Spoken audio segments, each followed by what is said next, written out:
അസ്സലാമു അലൈക്കും വറഹ്മത്തുള്ളാഹി വബറകാതുഹു. അൽഹംദുലില്ലാഹി റബ്ബിൽ ആലമീൻ. അല്ലാഹുമ്മ സ്വല്ലി അലാ മുഹമ്മദിൻ വഅലാ ആലി മുഹമ്മദ് കമാ സ്വല്ലൈത അലാ ഇബ്രാഹീമ വഅലാ ആലി ഇബ്രാഹീം വബാരിക് അലാ മുഹമ്മദിൻ കമാ ബാറക്ത അലാ ഇബ്രാഹീമ വഅലാ ആലി ഇബ്രാഹീം ഇന്നക ഹമീദും മജീദ്.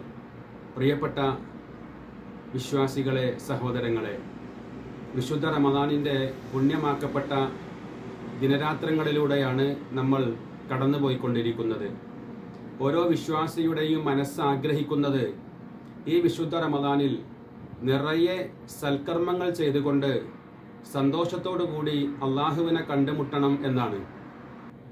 ഒരിക്കൽ നബി സല്ലല്ലാഹു അലൈഹി വസല്ലമ പള്ളിയിൽ സഹാബികളുമായി ഒന്നിച്ചിരിക്കുമ്പോൾ നബി സല്ലല്ലാഹു അലൈഹി വസല്ലമ സഹാബികളോട് ചോദിച്ചു, നിങ്ങൾക്ക് സ്വർഗാവകാശിയായ ഒരു വ്യക്തിയെ കാണണോ? എങ്കിൽ ഇനി ആ കവാടത്തിലൂടെ കടന്നു വരുന്ന ആദ്യ വ്യക്തി സ്വർഗാവകാശിയാണ്. സഹാബികൾ ആകാംക്ഷയോടുകൂടി കാത്തിരുന്നു. അൻസ്വാരിയായ പാവപ്പെട്ട ഒരു സ്വഹാബിയാണ് പള്ളിയിലേക്ക് കടന്നു വന്നത്. വീണ്ടും ഇതേ കാര്യം മറ്റൊരു ദിവസവും പ്രവാചകൻ ആവർത്തിച്ചു. സ്വർഗാവകാശിയായ ഒരു സ്വഹാബിയെ കാണണോ, ഒരു വ്യക്തിയെ കാണണോ? അന്നും അതേ അൻസ്വാരിയാണ് ആ കവാടത്തിലൂടെ കടന്നു വന്നത്. മൂന്നാമതൊരിക്കൽ കൂടെ പ്രവാചകൻ സല്ലല്ലാഹു അലൈഹി വസല്ലമ ഇത് ആവർത്തിച്ചപ്പോഴും അതേ വ്യക്തി തന്നെയാണ് അന്നും കടന്നു വന്നത്. സ്വഹാബികൾക്ക് വല്ലാത്ത അത്ഭുതമായി, ആശ്ചര്യമായി. നമ്മൾ ചെയ്യാത്ത അമൽ ചെയ്യുന്നത് അദ്ദേഹത്തെ സ്വർഗാവകാശിയാക്കാൻ എന്താണ് കാരണം? അന്വേഷിക്കാൻ സ്വഹാബത്ത് തീരുമാനിക്കുകയാണ്. അബ്ദുല്ലാഹിബ്നു അംർ റളിയല്ലാഹു അൻഹു, അംർ ഇബ്നുൽ ആസ് റളിയല്ലാഹു അൻഹു അദ്ദേഹത്തിൻ്റെ വീട്ടിൽ 3 രാത്രി പോയി താമസിക്കുകയാണ്. പക്ഷേ സ്വഹാബികൾ എല്ലാവരും ചെയ്യുന്ന അമലുകൾ മാത്രമാണ് അദ്ദേഹവും ചെയ്യുന്നത്. മൂന്നാമത്തെ ദിവസം അംർ ഇബ്നു ആസ് റളിയല്ലാഹു അൻഹു തിരിച്ചു പോരുമ്പോൾ ആ സ്വഹാബിയോട് കാര്യം പറഞ്ഞു.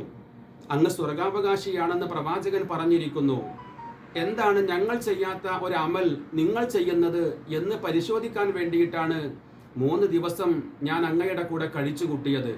പക്ഷേ എനിക്കൊന്നും കാണാൻ സാധിച്ചില്ല. ആ സമയത്ത് നബി സല്ലല്ലാഹു അലൈഹി വസല്ലമ സ്വർഗാവകാശിയാണ് എന്ന് പറഞ്ഞ ആ സ്വഹാബി പറഞ്ഞു കൊടുത്തു, നിങ്ങൾ ചെയ്യുന്ന അമലുകൾ മാത്രമാണ് ഞാനും ചെയ്യുന്നത്. പക്ഷേ ഓരോ ദിവസവും രാത്രി ഉറങ്ങാൻ സമയത്ത് എൻ്റെ മനസ്സിനെ ഞാൻ വിമലീകരിക്കാറുണ്ട്. എനിക്കാരോടും വിദ്വേഷമില്ല, എനിക്കാരോടും ശത്രുതയില്ല. എൻ്റെ മനസ്സിൽ ആരോടും അസൂയയില്ലാതെയാണ് ഓരോ രാത്രിയും ഞാൻ ഉറങ്ങാറ്. നബി സല്ലല്ലാഹു അലൈഹി വസല്ലമയോട് ഈ കാര്യം പറഞ്ഞപ്പോൾ പ്രവാചകൻ അത് സത്യപ്പെടുത്തി എന്ന് നമുക്ക് മനസ്സിലാക്കാൻ സാധിക്കും. പ്രിയപ്പെട്ടവരെ, അള്ളാഹുവിന് ഇഷ്ടം നല്ല മനസ്സിൻ്റെ ഉടമകളെയാണ്. ഈ വിശുദ്ധ റമദാനിൽ നാം വിമലീകരിക്കേണ്ടത് നമ്മുടെ മനസ്സിനെയാണ്. അള്ളാഹു നമുക്ക് നൽകിയ ഒരുപാട് അനുഗ്രഹങ്ങളിൽ ഏറ്റവും പ്രധാനപ്പെട്ടതാണ് നമ്മുടെ മനസ്സ്, നമ്മുടെ ഹൃദയം.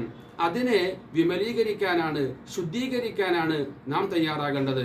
അള്ളാഹു പറഞ്ഞുവല്ലോ, ഖദ് അഫ്ലഹ മൻ സക്കാഹ വഖദ് ഖാബ മൻ ദസ്സാഹ. ആരതിനെ സംസ്കരിച്ചുവോ അവൻ വിജയിച്ചിരിക്കുന്നു, ആരതിനെ മലീമസമാക്കിയോ അവൻ പരാജയപ്പെട്ടിരിക്കുന്നു.